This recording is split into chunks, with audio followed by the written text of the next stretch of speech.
पुन्हा एकदा स्थिर सरकार आलेलं आहे महायुतीचं. पाहायला गेलं तर राज्याचा कारभार हाकण्याआधी मुख्यमंत्री कोण असा तसा होतोय. आज काळजी मुख्यमंत्री यांनी आज कारभार ज्या पद्धतीने सुधारला कसं बघतात एकंदरीत महाराष्ट्रात? एक म्हणजे महाराष्ट्रातल्या जनतेने भारतीय जनता पार्टी महायुतीवर ज्याला म्हणता येईल की न भूतो न भविष्यती अशा प्रकारचं मतदान करून विश्वास दाखवलेला आहे. हा विश्वास जो आहे तो विकासाकरता आहे. डबल इंजिन सरकार आलं तर हा महाराष्ट्र अधिक वेगाने पुढे जाईल त्याकरता आहे. आणि त्याच्यामुळे खरं म्हणजे महाराष्ट्रातल्या मतदार जे आहेत त्या सगळ्या जनतेचं शतशः आम्ही आभार मानतो की त्यांनी विश्वास दाखवला की ही माणसं काम करू शकतील. आणि तो विश्वासाला पात्र ठरणारं नेतृत्व देखील निश्चितपणे आमच्याकडे आहे. घवघवीत यश मिळालं त्यामुळे 46 आमदारांचा पाठिंबा देवेंद्र फडणवीस यांना आहे. तर कसं बघता तुम्ही या सगळ्या की मुख्यमंत्री म्हणून देवेंद्र फडणवीसची वर्णी लागावी असं देखील संघाचं देखील म्हणणं आहे. असं आहे की हे आमचं शीर्षस्थ नेतृत्व ठरवतं, ते लवकरच ठरवणार आहे. भारतीय जनता पार्टीच्या प्रत्येक कार्यकर्त्याला हे वाटणारच ना की आमच्याच पक्षाचा व्हावा. आणि देवेंद्रजींनी तर 5 वर्ष अतिशय उत्तम प्रकारचं नेतृत्व देखील केलं आहे. त्याच्यामुळे आता लवकरच त्याचा आपल्याला निर्णय होईल. ठाणे शहराला मंत्रिपद मिळेल असं प्रत्येकालाच वाटतं. सगळ्या ठाणेकरांना वाटतं, भाजपच्या सगळ्या कार्यकर्त्यांना वाटतं. जसं रवींद्र चव्हाण यांना मंत्रिपद होतं, ठाण्यात देखील भाजपचं मंत्रिपद असावं, संजय केळकर असावा, स्वच्छ चेहरा असावा असं देखील आता बोललं होतं. कार्यकर्ते देखील मागणी करताना दिसतात. नाही, चांगलं आहे.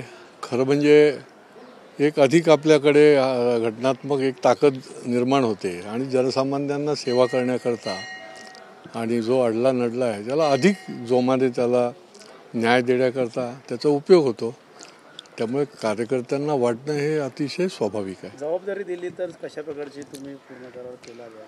नाही, निश्चितपणे आजपर्यंत एवढी वर्ष मी पक्षाचं काम करतोय, आमदार म्हणून काम करतोय आणि जो आम्हाला आमच्या नेतृत्वाने मंत्र दिला आहे किंवा शिकवण दिलेली आहे की तुमचा जास्तीत जास्त ह्याचा उपयोग जो आहे तो आम जनतेकरता झाला पाहिजे, विकासाकरता झाला पाहिजे, ठाणेकरांकरता झाला पाहिजे. तो निश्चितपणे आम्ही करू. 2.5 वर्ष फॉर्म्युला, त्या 2 वर्ष एक टर्म असा देखील फॉर्म्युला समोर येतोय महाराष्ट्र राज्यासाठी. नाही, याच्यावर मी काही भाष्य करणं बरोबर नाही. शेवटी आमच्या पक्षामध्ये एक कॅडर आहे, पक्ष नेतृत्व आहे आणि ते जे योग्य वाटेल ते उत्तमातला उत्तम निर्णय ते घेतात. त्याच्यामुळे ते जो निर्णय घेतील त्याचं पालन करणं आमचं काम आहे. विरोधक अजून देखील ईव्हीएमवरती संशय निर्माण करतात. आता लोकसभेला बघा, लोकसभेला काही नाही, ईव्हीएम पण नाही, मतदानाचं काही नाही. आता विधानसभेला जेव्हा त्यांच्या जागा जातात, यांचा बोऱ्या वाजला तर लगेच ईव्हीएम, आता सगळं पुढे येईल. संशय असं कधी होत नाही, अशी मतं आमची गेली कशी, हे सगळं सुरू होईल, काही दिवसांनी बंद होईल. बॅलेट पेपरवरतीच घ्यावी. हो, पण मग लोकसभेला नाही दिसलं का? लोकसभा निवडणुकीमध्ये एकदम अळीमिळी गुपचिळी काहीच बोलत नव्हते. आता विधानसभेला यांची एवढी मोठी पराभव झाला. महाराष्ट्रामध्ये हा मोठा इतिहास घडला. एवढं मोठं बंपर क्रॉप ज्याला म्हणता येईल महायुतीला आलं, कारण की आम्ही चांगलं पेरलं आणि ते उगवलं. तर तुम्हाला एवढं काय व्हायला लागलं, पोटात दुखायला लागलं? लाडक्या बहिणीचा चांगलाच परिणाम होता. नाही, लाडक्या बहिणीचा आहेच. ठाण्यात तर त्याच्यामध्ये आणखीन लाडक्या बहिणींसाठी मी देखील जनकल्याण कार्डाच्या रूपाने जवळजवळ 15,000 आमच्या बहिणींना सर्व उत्पन्न गटातल्या सर्व घटकातल्या त्यांना एक कार्ड भेट दिली. आणि इतरही निरनिराळ्या योजनांच्या माध्यमातून महाराष्ट्रातल्या विद्यार्थ्यापासून ते ज्येष्ठापर्यंत, शेतकऱ्यापासून ते शेतमजुरापर्यंत सगळ्या घटकांना न्याय देण्याचं जे काम केलं आहे, तर अशीच माणसं शेवटी महाराष्ट्र पुढे घेऊन जाऊ शकतात. आणि म्हणून या सगळ्या मतदारांनी जो आहे तो कौल जो आहे तो आम्हाला दिला. सर, ठाकरेंच्या सेनेच्या 20 जागा आलेल्या आहेत, तर राज ठाकरेंच्या मनसेला 0 जागा आलेल्या आहेत. या निकालानंतर भाजपने ठाकरे संपवले अशी जी आहे ती चर्चा रंगलेली आहे. त्यातच हा पराभव उलटवून लावायचा असल्यास ठाकरे बंधूंना एकत्र यायला हवं अशी चर्चा सुरू झालेली आहे. तुम्हाला काय वाटतं? त्याच्यावर मी काही भाष्य करणं बरोबर नाही. त्यांचं संघटना आहे, त्यांचा विचार आहे, त्यांची भूमिका आहे. ते त्यांची भूमिका घ्यायला लोकशाहीमध्ये मोकळे आहेत.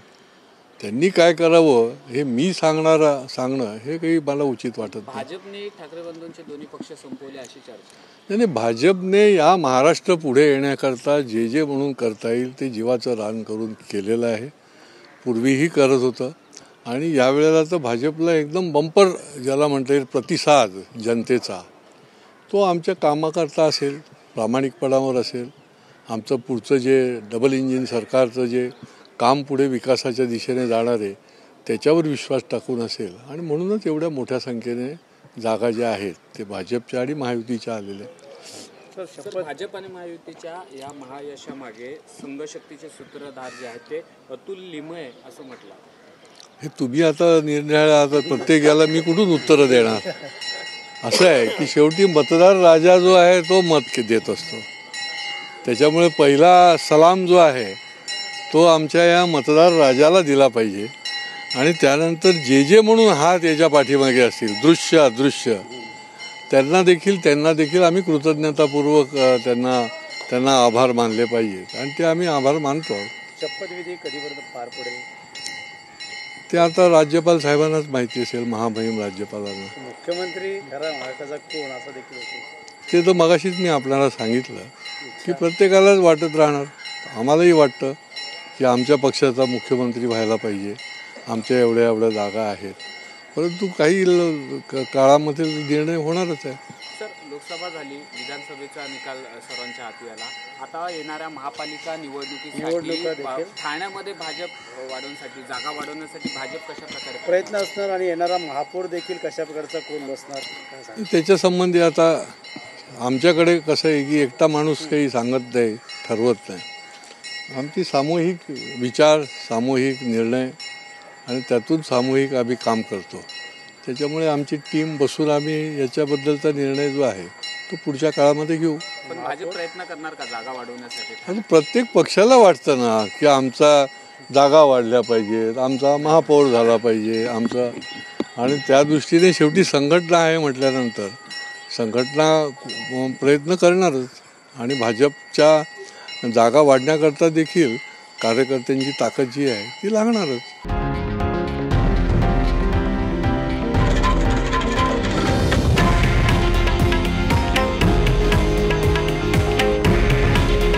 हे आहे देशातील नंबर 1 न्यूज नेटवर्क आणि आपण पाहत आहात TV9 मराठी. काळजी तुमची, हित महाराष्ट्राचं.